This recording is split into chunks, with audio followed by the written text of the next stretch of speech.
किसी संत को ना मिले तो वो संत कभी परमात्मा को पा ही नहीं सकता, क्योंकि परमात्मा तो उस संत के साथ सदा ही था। फिर क्यों वो संत 84 में भटक गया? जिसके लिए आप संतों की वाणियां पढ़ेंगे, कई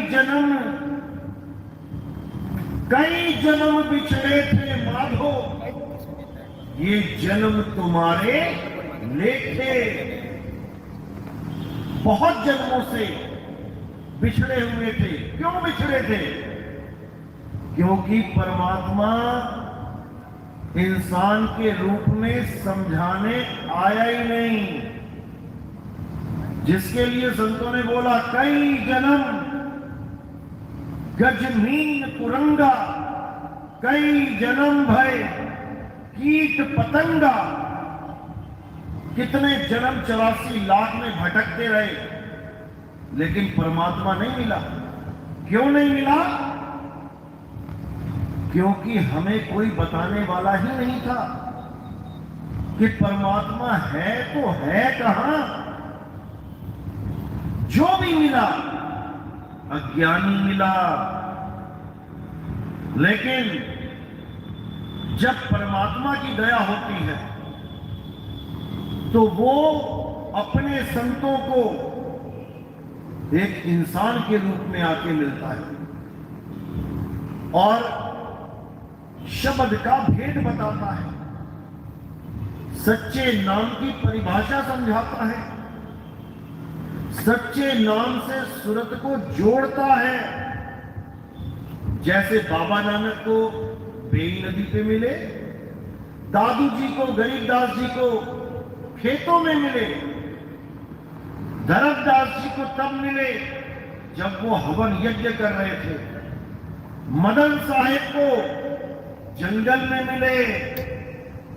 ऐसे ही सब संतों को परमात्मा एक मनुष्य मिलते हैं और ज्ञान समझाते हैं। उन्हीं के मिलने के बाद वो संत इस काबिल हो पाता है कि अब सत भक्ति करे। नहीं तो सत भक्ति करना भी किसी के बस की बात नहीं है। भक्ति तो कर सकते हैं, कोई किसी देवी देवता का भगत है, कोई किसी पीर औलिया का भगत है, कोई किसी का भगत है, भगत तो बन गए, लेकिन सत्य के भगत नहीं बन पाते। क्योंकि जब तक सत्य के भगत नहीं बने तब तक भगत होकर भी भगत नहीं बन पाए। इसीलिए बार बार यही समझाया जा रहा है कि भक्ति करने से पहले ये जान लो कि इस भक्ति से मेरा कल्याण होगा भी कि नहीं। किसी से पहले ये जान लो कि जहां मैं मुड़ने जा रहा हूं वो रास्ता मंजिल तक पहुंचाएगा कि नहीं।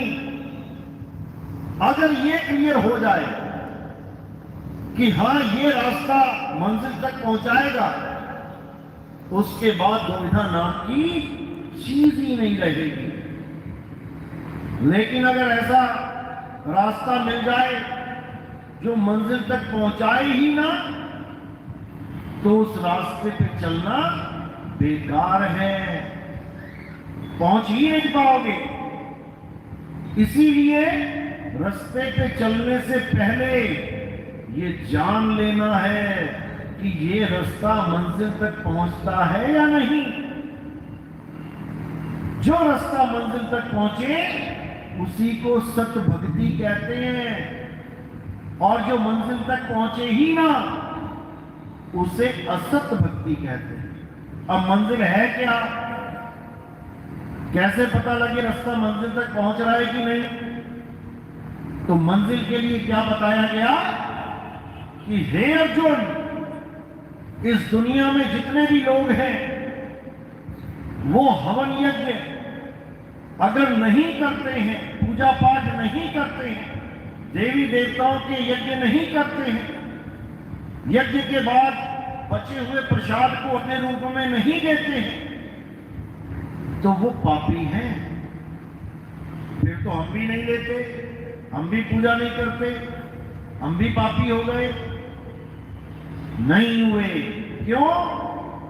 क्योंकि उसी के बाद बोला गया कि हे अर्जुन, जो लोग अपनी आत्मा में रमण करते हैं, जो अपनी आत्मा में तृप्त हैं, जो अपनी आत्मा में संतुष्ट हैं, उनके ऊपर ये धार्मिक कर्म कर्तव्य लागू ही नहीं होता।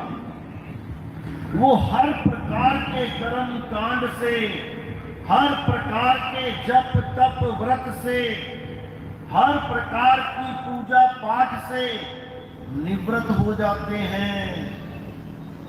उन कामों को करने का कोई प्रयोजन ही नहीं रह जाता, क्योंकि अब वो मंजिल की तरफ पहुंच गया है। अब उसे किसी की जरूरत नहीं चाहिए। तो क्या है मंजिल? आत्म ज्ञान ही मंजिल है, और आत्म ज्ञान के बिना जो कुछ भी है वो सब एक भटकाव है, भटकना है।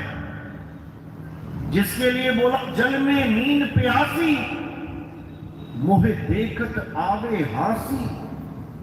आत्म ज्ञान बिना नर भटके, कभी काबा कभी काशी, कभी काबा में कभी काशी में, जन्मों जन्मों से भटक रहे हैं। अब अगर हम गीता के कहे अनुसार उस आत्मा के लिए एक बार पूरे विवेक के साथ हम ये काम कर जाएं, तो समझ लो अब जन्म मरण से हमारी मुक्ति होके रहेगी। लेकिन अज्ञानतावश हम गीता पढ़ते तो हैं, गीता के बड़े बड़े कथावाचक आते हैं, 7-7 दिन पाठ करके चले जाते हैं, आत्मा आत्मा